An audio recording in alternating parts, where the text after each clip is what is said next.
Hey everybody, Joe here. In this video, I'll be going over my 11 tenets of client acquisition and how to actually sign clients in SMA and book sales calls.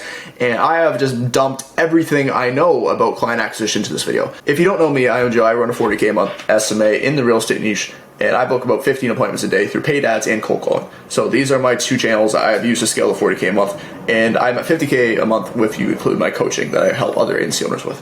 So if you watch this video, you can add 10 to 15 appointments every single day to your SMA, and there's no sales pitch in here, just nothing like that. Just stay there in the video and enjoy. Goodbye. All right, the first one is you need to sell the vacation and not the plane ticket. So this is a metaphor, but what does this exactly mean?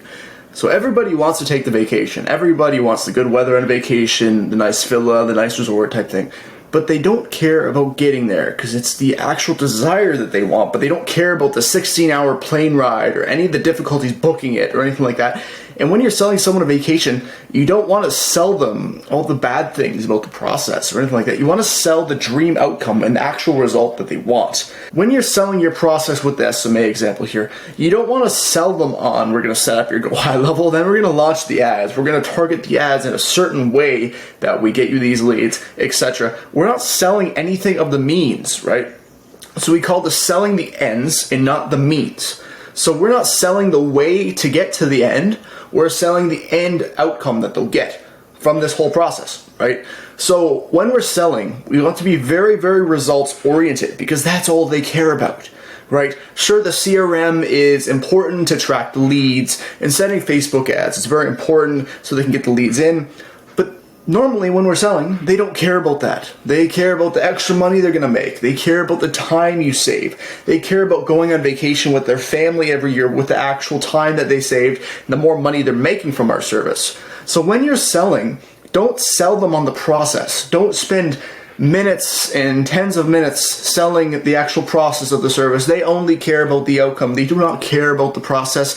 They might have some few questions about the process, like how do we get set up, what's the timeline, etc. But when you're selling, intentionally make your whole sales process oriented on the dream outcome, on the end outcome, because that's what they care about. That's what they'll get emotional about. They want that dream outcome. They want to change their life with the extra money they're going to make from our service. So start selling the ends and not the means. So I'm sure you've heard of agencies with Digital Marketing Express or Real Estate Digital Marketing, and this is so typical and so outdated. So many people get calls from real estate media, real estate digital, and the names just sound horrible because they're so overused and they have a really bad rap.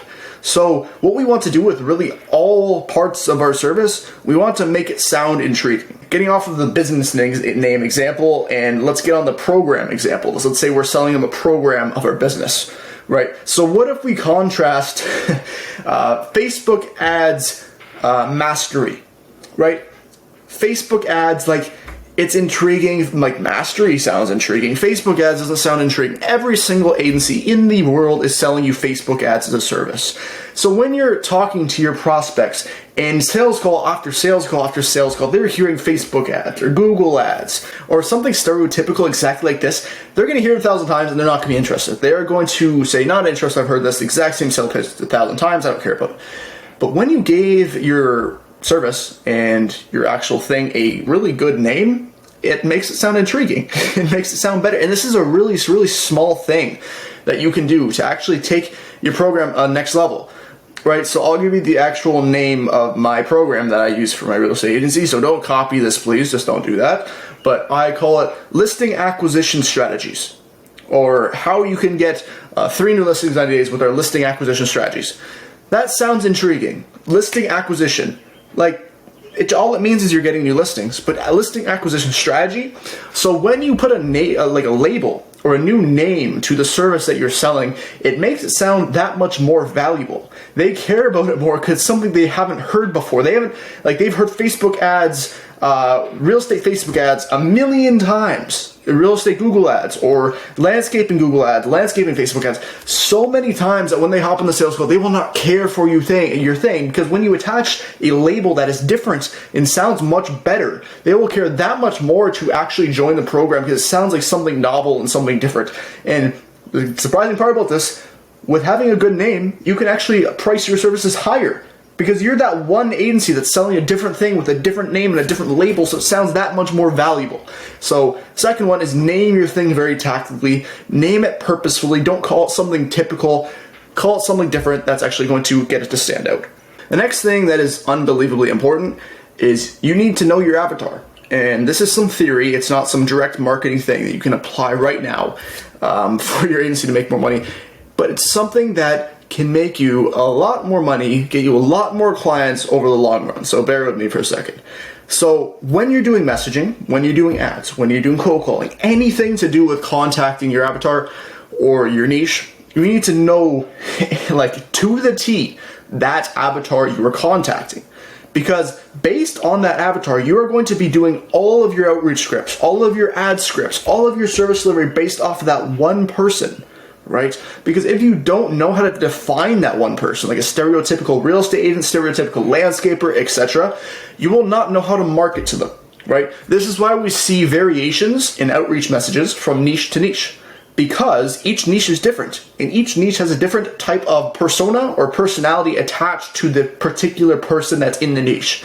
So a real estate agent might be a bit better at sales than a landscaper. They might have dealt with more agencies in the past than a landscaper, but a landscaper might have more issues with getting more jobs. They might be too booked up compared to a real estate agent. So every single niche has its problems and different characteristics to the individual in the niche. So the actual hack in client acquisition and messaging and outreach and ads is clearly defining the persona that you're contacting. So I just pretty much listed a bunch of questions right here. I would recommend adding 20 more questions to this. And you're going to go, Joe, this is overkill. If you want to do effective marketing, you need to know the person you're targeting. It's just number one thing when you're doing marketing is to know the exact person that you are targeting. So one, research the hell out of your avatar. Learn about their interests, learn their age, because contacting a person that's 20 to 30 years old versus contacting a person in a different niche, which is 60 to 70, your marketing is going to be a lot different. If it's a 20 to 30 year old, you can do a spin on marketing where it's like the new age trends, they're into social media, they know the algorithm. 60, 70-year-old, they might not even have a freaking cell phone. Like, they don't care about those new age trends. They will not understand your marketing. They will not click on your ad. So by you deeply researching this, you can tailor your outreach accordingly and actually do much better and book way more appointments. I cannot stress how important this is. Again, like hobbies, do they travel? Where do they live? What do they want most? Do they care about time freedom? Do they care about location freedom? They care about making more money? Do they travel often? Like in your sales process, are you going to be selling them on going on more trips every year instead of actually just saving time and spending time with their family? So just really define your avatar. Really, really important. I can't stress this. Just define your avatar to the T. Know exactly who you're marketing to, and your outreach messages and your marketing will do a lot better. So your offer is like literally number one thing. Again, with all of your outreach. If you have amazing outreach scripts, but you have a horrible offer, the outreach will absolutely tank. Like, I can't stress, your offer is the most important thing in your whole outreach. I don't care how your outreach looks. If you have an amazing offer, more people respond than if you do amazing outreach but then have a horrible offer. It's the most important thing. So I'd recommend you searching up the value equation by Alex Hormozi. It's number one offer creation thing. But in a nutshell, these are really good questions to ask with your offer and actually making a fantastic offer. How fast can you get them the result? Is it in 30 days or is it in 6 months? The faster you can get them the result, the more you can charge, the more valuable your service will be. So I know that if you're a millionaire and you're getting them a result in 60 days versus 6 months, the millionaire will pay much, much, much more money to get it in 60 days because they want things fast. They want things now. Next, do you have a tangible guarantee attached to your offer? A guarantee can be a work for free. It can be a fully money back guarantee. It can be we give you free coaching, consulting, etc. What can you do to guarantee that they'll get the result, and what will you give if they don't get the result? Because this is a risk reversal, unbelievably important. Next, how much effort can you take off their plate? So when you're signing a client, what do they have to do to get the result? Do they have to import all the leads themselves? Do they have to do the targeting themselves? Do they have to log in the CRM? Do they have to talk to you every day, hop on daily calls with you, etc.? Or do you just run the ads for them and they get it to their phone with a lead? Like, how much work do they have to do? Are you doing everything? Do you have everything automated? that's like the ideal scenario if we're talking about a lead gen service, right? If you're a coaching consultant, like how much can you take off of your client's plate? I have more advanced tactics I can share in later videos about taking things off clients' plates to make it as easy as possible for them. But a great few tips is using automation, using employees of your agency to take them off the plate. So this could be something like setters or people that follow up the leads, or it could be a VA, but mainly I like doing everything through code. So if you can get a software that can cover the client's issues so they don't have to work, but it's automated with follow-up sequences, email sequences, etc. Getting, let's say, ChatGPT to text leads for you. These are great things to do because this takes no effort. It might just take a monthly subscription to a software that you can handle dozens of tasks for your clients. Okay, next, do your systems generate a much better outcome than any other program? So what are your competitors actually guaranteeing or saying you'll get? And then are you doing any better? This honestly might not be as important as the speed of you get them the thing. But if you're a real estate agent and someone's offering you 3 listings or 6 listings in 3 months, what are you going to take? The person will pay more for the 6 listings than the 3 listings. It's just obvious. So I'm not saying set unrealistic expectations. I'm saying you need to learn how to deliver a fantastic product. And this is what a lot of agency guys neglect, is delivering a fantastic service. And they really don't care about it because they want that quick money. They want to do outreach. They want to sign a 5K client and then just deal with the service delivery later and learn the service delivery when they get the client. But I can tell you from my own experience from working with agency owners right now that everybody's neglecting service delivery, and you need to nail down service delivery, because if you have amazing service and you get amazing testimonials and you're getting much, much better client results than your competition in your niche, you can charge more, your clients will be happier, and they will not mind paying more. And if you're getting a better result with a faster outcome, so a faster time between when you're signing them and when they get that outcome from your competition, then your service will be unbelievably valuable. So ask yourself these questions right here. See what you can do with your offer, see how you can make it better, and then leverage that in your outreach messages to sign more clients. The next quick one is the less experience you have, the more performance-based your offer should be. So please don't be mad, like setting up massive guarantees when you're a brand new agency owner and literally not knowing how to deliver, but thinking you can get amazing results. Luck of the draw, you might be able to, but if you want to play it safe and you want to have a good service, put something on a guarantee and performance basis. So do something where you're only getting paid when you perform. Like, make it so there's an incentive for you and them. Like, why should someone be paying you $5K up front when you have no experience with delivering any service and you have literally no idea how to do it? And you have no testimonials and no video testimonials literally showing how to do it or that you've done it. Make it so you get paid when you deliver the service, because it's absolutely zero risk on your client's end. Like, it's zero. So if you want, like, get a 5 to 10 clients on a performance basis, maybe do a few $100 setup fee to get them committed, or just get some way of getting them committed to your service, then just deliver everything on a performance basis. Get like 5 to 10 high quality testimonials, and then the more you get better at delivering the service and the better results you're getting for your clients and the more testimonials you have, because you're stacking the social proof. You're stacking so much to get the price higher. You can get them the result faster. Again, going back to the offer, you can get a better result in a faster time than everybody else. But if you're a brand new beginner and you sign 5K clients and you can't deliver and you have no idea what you're doing, it's a chargeback, guaranteed chargeback for you. So please, if you're a beginner, do something on a performance basis, regardless of the gurus, whatever they tell you. Like, do it on a performance basis because it's no risk for them.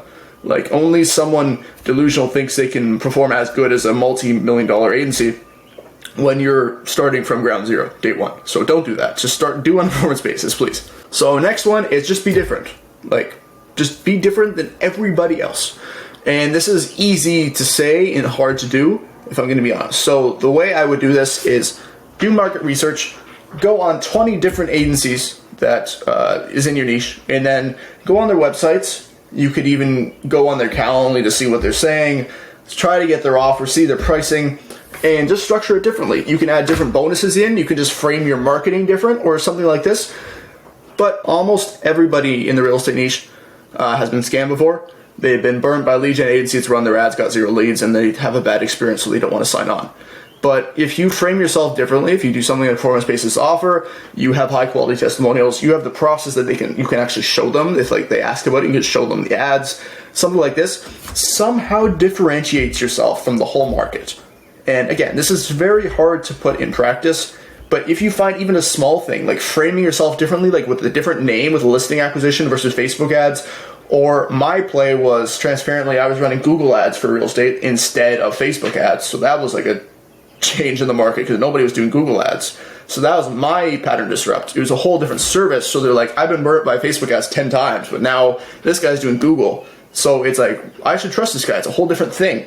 That like he's doing a completely different thing than everybody else in the market. So listen to everybody on your sales calls, see what they've been scammed before with, like ask them and be, hey, how was your experience before and what they do wrong?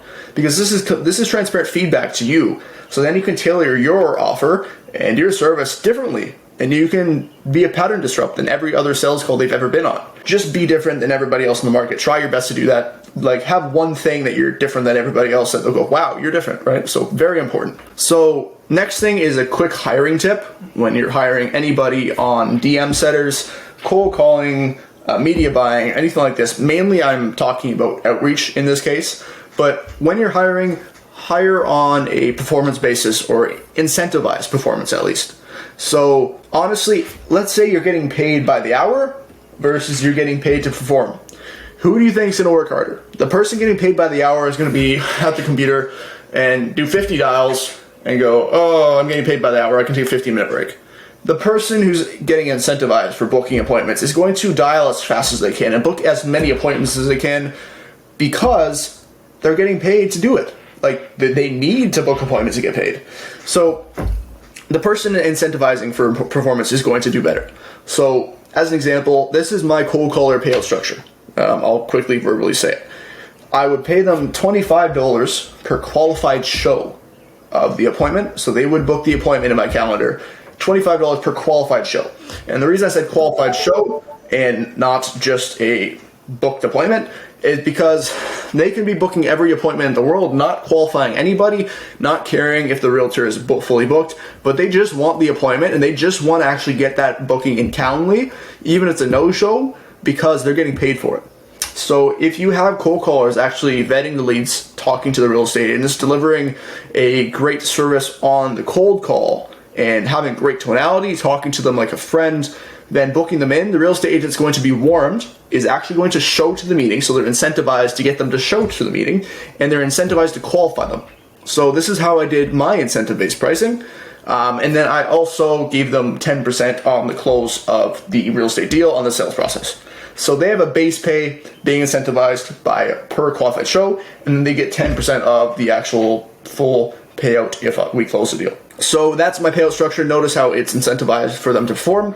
Next thing is, if the cold caller is killing it and they're doing a great job, give them bonuses.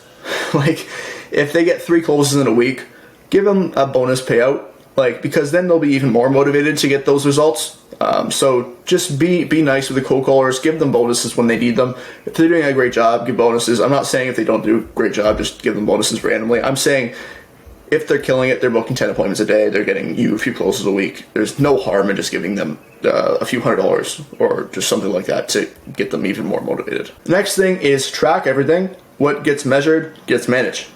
So you cannot know what is working and what is not without knowing the numbers.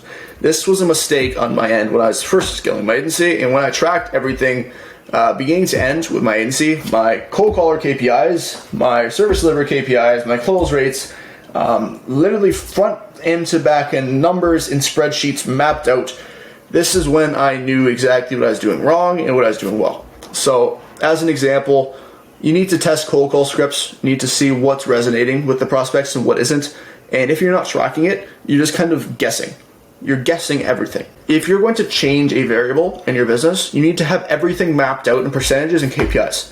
If you don't know what KPI is, it just means key performance indicator. So if your appointment booking rate is 2% with one cold call script and the other one's 1%, then you're going to gravitate towards the one at the 2%. And from there, you can maybe split test another script that's at 2% KPI, appointment booking rate. and then try a different one. And maybe that one will get 3 to 4%. Then you switch to that one, right? So continuously split test these scripts, continuously split test metrics in your business. Run one ad, see the metrics, run the other ad, see the metrics, compare them, do an A/B split test, see exactly what is working and see what is not working, because from there you can see what is working, and obviously the one that's working, get a book more appointments, it's going to do a better job, it's going to do better ads, it's going to be better for cold callers, everything. So please track what gets measured, gets managed. It's my favorite saying. With these things, I just need to consistently remind myself, because I don't like doing this. It's annoying to use spreadsheets, it's annoying to track everything, but once you measure something, you know exactly how to manage it and what's working. As an example, if you're trying to lose weight, just simply by stepping on a scale every day, you know that your diet is working or not, right? Right now I'm doing a cut. If I was cutting and not weighing myself, I'd be looking myself in the mirror and going, hey, I have no idea if this is working or not. Maybe I look a little bit skinnier, but I don't know exactly how much weight I'm losing. If I'm stepping on the scale every day, doing averages week by week, I know if I'm eating correctly or not. Same thing with business here. Exact same thing. You need to measure everything in your business and manage everything. So next thing, this is kind of an addition to the last thing, which I said, what gets measured gets managed, but volume negates luck. If you stop after 50 cold calls, try 5,000. So 5,000 is an exaggeration. That would take 24 hours to do 5,000, but you cannot make sound business decisions and measure metrics without proper volume. So if you take one sales call and this guy's like, I don't like your offer, I just hate it, I'm gonna go, and he leaves a sales call. Next sales call, you can have someone that's like, I love your offer, I've never seen this before, this is absolutely amazing. And then you'll get like that exact same thing like 20 times. And then you only know if it's good or not by talking to like 50 people about the offer, because each person is different. One person might be just having a bad day and they're happy with what they're doing, they're comfortable and don't want to change, they think your offer is bad. The next person is in a lot of pain and they absolutely love it because they've worked with a different agency and you have a different offer. But you can only tell these things and make sound business decisions after a sufficient amount of volume. Because if you just literally made that decision after that first sales call when the actual person hated the service, then you'd be switching a fantastic offer just because of one person's opinion, which he was just having a bad day. Don't make 10 cold calls, change the script. Do at least like 100 cold calls and see the 8-point booking rate. Then change the script, see the ABR. Because again, like if you're cold calling at different times, it might just be the different times that's changing the metrics. These are very complicated things. You need to really adjust the variables very, very carefully, or you're just going to screw up your whole business by making an emotional decision when you got one person's feedback and you thought it was correct, and then you change the whole business and they just ruin your business. So do appropriate volume to make appropriate decisions. Next thing is, this is called regression to the mean. So essentially this means that you will have ups and downs. You will have, let's say as an example, 10 closes one day, then 0, then 10 closes, then 0. But on average, it still results to 5 closes, right? That's just a quick example. But you'll have days where you're booking 10 appointments on your cold calls, and you'll have days you book 2. Then it'll be 5 appointments in 1. Then it'll be 15 appointments. It is unbelievably random, but the regression to the mean just means that it will average out eventually. Like it will still be at that consistent marker eventually. I notice with my agency, I notice with the YouTube channel, that I'll have an average, but that average will manifest with a video getting 2,000 views, then a video getting 200, then a video getting 1,700, then a video getting 500. For the agency example, I would close 5 sales calls out of 8 one day, and I have 0 closes, then 0 closes, and then I'd close 6 sales calls out of 10, and then 1 close, then 2 close, then 0, then 15 closes. Like, it's so random.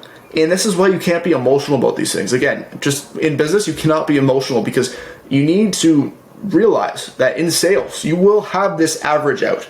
Like you will. And even if you're having a bad week, maybe the next week you will absolutely kill it. Like I talk to agency guys all the time. They're like, Joe, I'm absolutely struggling. Don't know what I'm doing. I'm not getting any clients. Next week I'll talk to them. Joe, I just got 4 clients in a week. Like it is so unpredictable that you just need to not be emotional and make emotional judgments and emotional decisions. Just don't do that. Know that you need to do sufficient volume to get sufficient outcomes and make sufficient judgments with these things. So just give it time, do appropriate volume. Very important principle right there. So a more advanced one is your client acquisition channel is only as strong as its weakest link. So I've been talking in my videos about the theory of constraints and using the pipe as an example, where there's water flowing through the pipe, and at one point in the pipe it's clogged and it's filled with copper or whatever, rust, and it's kind of really compressing that one spot of the pipe. And then throughout the rest of the pipe, it's going to be just that narrow bit, that smaller bit of water that's going through, because there's one point of the whole pipe that is constrained. It's smaller than the rest, so there's only getting a little bit of water through. Same principle with your client acquisition channels. So as an example, I was talking to an agency friend of mine where he was having problems with one part of his cold call script. So his opener was asking for the pitch and saying, do you have 30 seconds of your time? And everybody would get through that. So it was no problem. So he was having no issues with that. That part of the script was fine. So then he would get to the pitch where he would pitch the service with 3 sentences. And then he was having everybody stumble at that 3-sentence pitch. And the problem with that, we realized, was the pitch wasn't good enough. So we realized the pitch wasn't good enough. And again, that was the constraint. There was no sales calls being booked because of that one pitch. If they got past the pitch, they enjoyed the pitch, they'd get booked because they wouldn't care about the rest of the script. So we noticed that it was just that pitch that we needed to work on. So we immediately adjusted the pitch, and then guess what? The appointment booking rate went up like 2 or 3%. Because it was that tiny constraint that was not letting any appointments booked because the pitch wasn't good enough. So same thing as an example, I'll use one more example, with funnels for ads, let's say. So let's say you have no problems with getting them to click on the landing page from your Facebook ad. So they like the copy, they like the creative, they go on the landing page, and then they go through the first 2 qualifying questions, but they get hung up on one qualifying question because they don't like the qualifying question. Let's just use this as an example, totally random. But throughout that whole process, everybody gets like hung up on that one qualifying question, will not go through the sales process because that is the constraint. So maybe you try to reword the qualifying question, or you slightly change the qualifying question, and then guess what? The constraint is a bit better. Then you have like double the appointments being booked every day because that was the constraint. So you can apply this to any acquisition system with DMs, Facebook ads, Google ads, YouTube ads, whatever. Again, one more example, sorry.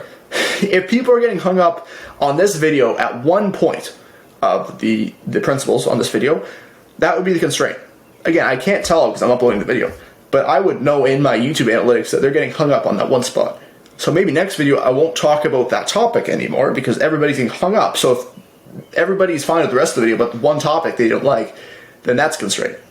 So you need to be really good in business at identifying these constraints and where people are getting hung up on, because your acquisition system is only as good as that one constraint, because everybody's getting hung up on that, and the flow through the rest of the system will be garbage if one constraint's garbage. Alright, last principle is something I call the risk ladder. So the further down of the value funnel your offer is, the more you can charge. So what do I mean by this? What is the risk ladder? What is the value funnel? So the value funnel is essentially the sales process and the lead going through the sales process. So let's give an example real quick. So for real estate service delivery, this is just an example of a real estate person, let's say a seller lead that is trying to sell their house. So a lead opts in on a free home evaluation on a landing page.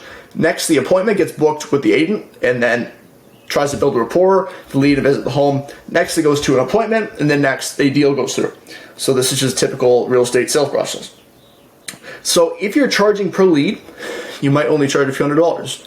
If you're charging for an appointment, you can maybe charge $500. And then next, a listing, you can maybe charge a few thousand, and a deal, you can charge even more than that. So what this means is that the further you go down this example, downwards towards the deal from the lead, is the safer it is for the agent. So it is safer for you to get paid on performance going down this funnel than at the top. Because we know that from Facebook ads example, only 5 to 10% of leads are going to turn into an appointment, right? Let's just pull in a random metric. If only 5 to 10% of them are going through, you can only charge a few $100s for it to be actually valuable. Because if you're charging thousands for a lead, the realtor is going to lose thousands of dollars because only 5 to 10% are converting. If you're only getting paid when the deal goes through, there's no risk, because literally you're getting paid when they make thousands of dollars. So you could charge thousands of dollars for that. If you're charging for appointments, you can charge $500 probably for appointment being booked, like a qualified appointment for real estate agent. So the further you go down, the less risk it is, the more money you can get paid because you're closer to them getting paid. So structure your offer that way. If you're a beginner, I recommend going down here at the last few stages of the risk ladder and trying to make it so you're incentivized to perform as much as you possibly can. All right, I hope you enjoyed this video, this long-winded video. But if you did want this document, I have a free school group in the description. Just join it. It's going to be right there. We'll accept you within the first few hours, and you can just get it and save it. So thank you guys for watching, and I'll see you in the next video. Goodbye.